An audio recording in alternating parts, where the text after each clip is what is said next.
네, 안녕하십니까. 국정기획위원회 전세사기 피해 지원 신속 추진 과제 관련 기자 브리핑 시작하겠습니다. 오늘 브리핑은 기획분과 위원장을 맡고 계시는 박홍근 의원과 경제 2분과 이정원 의원께서 해주시고, 그리고 전세사기 특위를 국회에서 운영하고 계시는 복기왕 의원님, 염세영 의원님 같이 자리해 주셨습니다. 그리고 자문위원 맡고 계시는 권지웅 경제 2분과 자문위원도 같이 배석해 주셨습니다. 그럼 먼저 박홍근 위원장님께서 브리핑 시작해 주시겠습니다. 네, 안녕하십니까. 국정기획위원회 국정기획분과장을 맡고 있는 박홍근입니다. 이재명 정부는 신속, 실용, 성과를 강조하고 있습니다. 국민이 힘들어하고 아파하는 문제와 관련해서 국정기획위 단계에서부터 실질적으로 빠르게 차감할 수 있는 그런 과제를 찾아내고 이것을 국정과제에 반영하기 위한 노력들을 해오고 있습니다. 오늘은 서민의 재산과 보금자리를 위협하고 미래 세대를 약탈하는, 아니 미래 세대의 꿈과 희망까지 짓밟는 전세사기와 관련된 피해 지원 대책에 관한 신속 추진 과제에 대한 브리핑을 드리겠습니다. 2023년 6월 전세사기 특별법이 시행된 이후 정부의 지원 실적과 규모가 점차 늘어나고는 있습니다. 하지만 여전히 전세사기 피해자에게 보다 실질적인 도움이 될 수 있는 지원 대책이 필요한 상황입니다. 특히 전세사기는 청년과 서민 등을 대상으로 발생하는 민생 범죄이자 사회적 재난인 만큼 피해자 구제와 예방 방안의 보완이 시급합니다.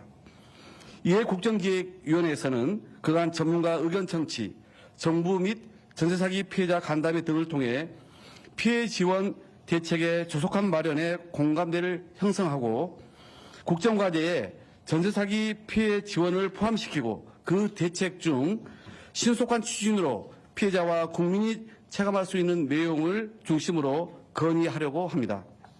그 세부 내용은 다음과 같습니다. 첫째, 소액 임차인의 최우선 변제금 구제입니다. 현행 법령은 최초 근저당권 등의 권리 설정일을 기준으로 소액 임차인을 판단하고 있어서 현실에 맞지 않다는 지적이 있었습니다. 그리고 이 법과 현실의 엇박자는 전세사기 피해자 5분의 극단적 선택을 초래하는 배경이 됐습니다. 이에 주택임대차보호법 개정안을 즉시 발의하여 소액 임차인 판단 기준을 임대차 계약 시점의 법령에 의하도록 변경함으로써 억울한 피해자를 구제할 필요가 있습니다. 주택임대차보호법에 따른 소액 임차인 판단 기준 시점을 계약 시점으로 변경하면 그동안 제외되었던 약 2,000명의 피해자가 최소한의 금액은 구제받을 수 있을 것으로 전망됩니다. 둘째, 전세사기 특별법에 따른 피해 주택 매입의 신속 추진입니다. 작년 11월부터는 LH가 개정된 특별법에 따라 경매 공매를 통해 피해 주택을 매입하고 그 과정에서 발생하는 경매 차익을 활용하여 피해자의 피해 회복을 돕고 있습니다. 현재까지 피해 주택 1,184호를 매입하였고 피해 보증금 회복률도 약 80% 수준으로 나타나고 있습니다. 이에 피해 회복이 더 빠르게 이루어질 수 있도록 매입 속도를 더욱 높일 필요가 있습니다. 먼저 LH가 매입 준비를 완료한 피해 주택은 전국 각 지방 법원과 협의하여 경매 공매를 신속히 진행하여야 할 것입니다. 또한 건축법을 위반한 피해 주택은 지자체 심의 등이 필요하여 매입 기간이 길어지는 문제가 있었으나 매입 기간을 약 7개월에서 3개월로 단축할 수 있도록 전세사기 특별법을 개정하여 절차를 개선할 필요가 있습니다. 8월 중에 개정안을 발의하여 국회에서 조속한 심사가 이루어지기를 기대합니다. 다른 두 건의 과제에 대해서는 이정원 경제 2분과 의원님께서 이어 설명드리겠습니다.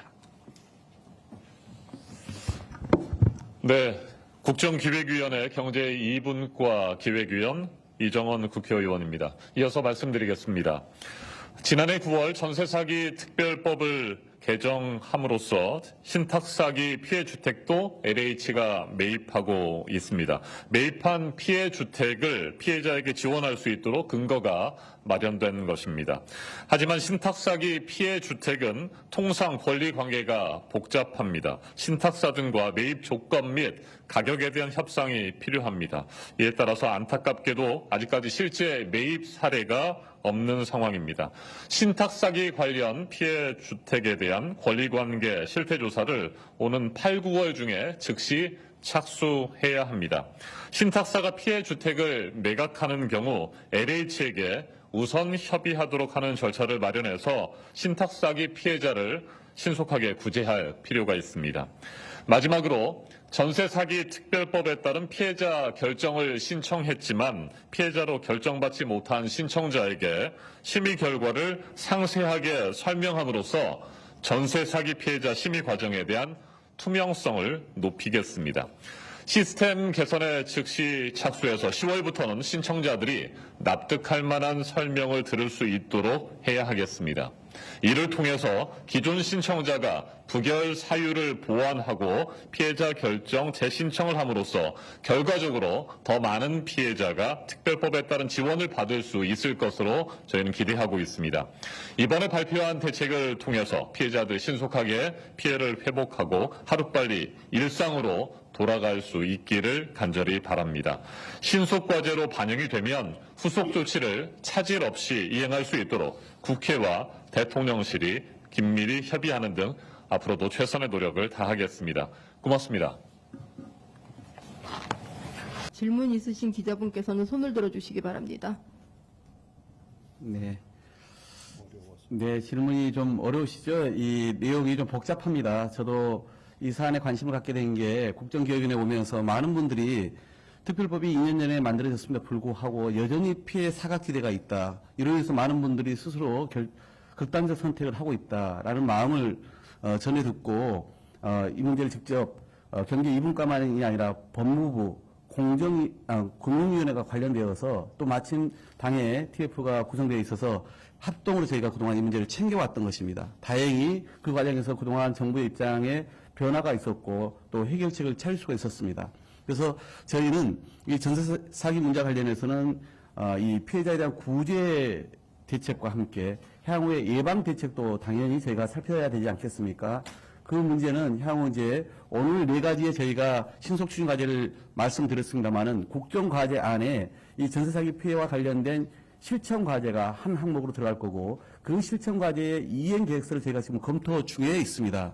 거기에 오늘 포함된 신속 과제 4건을 포함해서 아까 말씀드린 보다 보완돼야 될 피해 구제책과 함께 그리고 전세 사기의 예방 대책까지 그 내용에 포함시킬 것이다. 이 말씀을 드립니다. 가령 배드뱅크 설립에 대한 요청이 많습니다. 그러면 그런 부분들을 향후에 이행계획서에는 추진을 검토하겠다라는 내용들이 담길 것으로 보여집니다. 보다 자세한 그런 내용들은 향후에 당에 있는 이 특별위원회와 또 우리 경제 2분과를 주축으로 저희가 논의해서 최종적으로 우리 국정계획서에 반영토록 하겠습니다. 네, 이 정도로 그러면 진행하시죠. 마치겠습니다. 감사합니다. 네, 고맙습니다.